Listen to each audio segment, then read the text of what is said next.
நண்பர்களே, ஒவ்வொரு மனிதனும் தன்னுடைய பிறப்பையும் கடைசி முடிவாகக்கூடிய இறப்பையும் நாம் கண்டிப்பாக யோசிக்கணும். அதை பற்றி புரிதல் ஏற்படணும். பிறப்புன்றது எவ்வளோ பெரிய விஷயம் தெரியுமா உங்களுக்கு? இந்த இயற்கை பிரபஞ்சம் ஆணாகிய தகப்பனுக்கும் பெண்ணாகிய தாய்க்கும் நம்மளை உருவாக்கிய ஒரு சிசுவாக உருவாக்கி இந்த பிரபஞ்சத்தில் உயிர் வாழ்வதற்கு இந்த பிரபஞ்சம் நமக்கு எவ்வளோ பெரிய உதவியை செஞ்சுருக்கு. இதுவே நம்ம நினைக்கிற போது பூரிப்பாக இருக்குது. சும்மா கிடையாதுங்க இதெல்லாம். அதை நம்ம உணரணும். அப்படி நம்மளை படைத்த பிரபஞ்சம், நம்மளை படைத்த உருவாக்கிய 2 ஜீவன்கள் இந்த உலகத்தில் உருவாக்கி கொடுத்துருக்காங்க.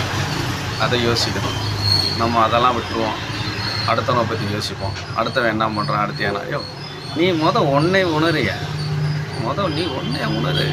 உலகத்தில் நீ பிறந்த பிறப்பு எவ்வளோ பெரிய விஷயம் தெரியுமா? எத்தனை பிரிவு எடுத்தோம்ன்ற சொல்லிக்கலாம். ஆனால் இப்பிறவியத்தை உன்னால் உணர முடியும். அடுத்த பிரிவில் நம்ம இருப்போம்னு யாருக்கு தெரியும்? யார் நம்மளுக்கு சொல்லுவாங்க? இல்லை ஏதாவது அப்படி ஒரு நிகழ்வு இருக்கா? இல்லையே.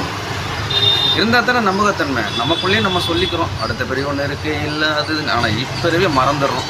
இப்பிறவியை சந்தோஷமாக வாழ்கிறதுக்கான எந்த முகாந்திரம், எந்த முயற்சியும் பண்ணுறதில்லை. பிறரை பற்றி பேசுகிறது, பிறரை பற்றி யோசிக்கிறது, இதுதான் இருக்கிற.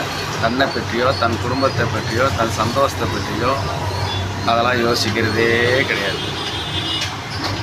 ஒவ்வொரு நாளும் சந்தோஷத்தை நீ பெருக்கிக் கொண்டே போகணும். அப்போ தான் உன் மனசில் உள்ள கழிவுகள், கசடுகள், கெட்ட எண்ணங்கள் எல்லாம் அப்படியே அறவே போயிடும். போக போக போக உன்னை ஆனந்தமாக வாழலாம். அந்த வாழ்க்கையுடைய இந்த வாழ்க்கை அப்படியே போய்கிட்டே இருக்கும். உனக்கு எல்லா வகையான இன்பங்களும் சந்தோஷம் கிடைக்கும். அப்போ இறுதி முடிவுன்னு ஒன்று வரும்போது அந்த இறுதி முடிவையும் நீ வாழ்கின்ற காலத்திலேயே நீ அதையும் யோசிக்கணும். இறப்புனா என்ன, அது எதனால் ஏற்படுது, எப்படி ஏற்படுது, அதை பற்றி நம்ம ஏன் வருத்தப்படுத்தக்கூடாது என்பதை யோசிக்கணும்.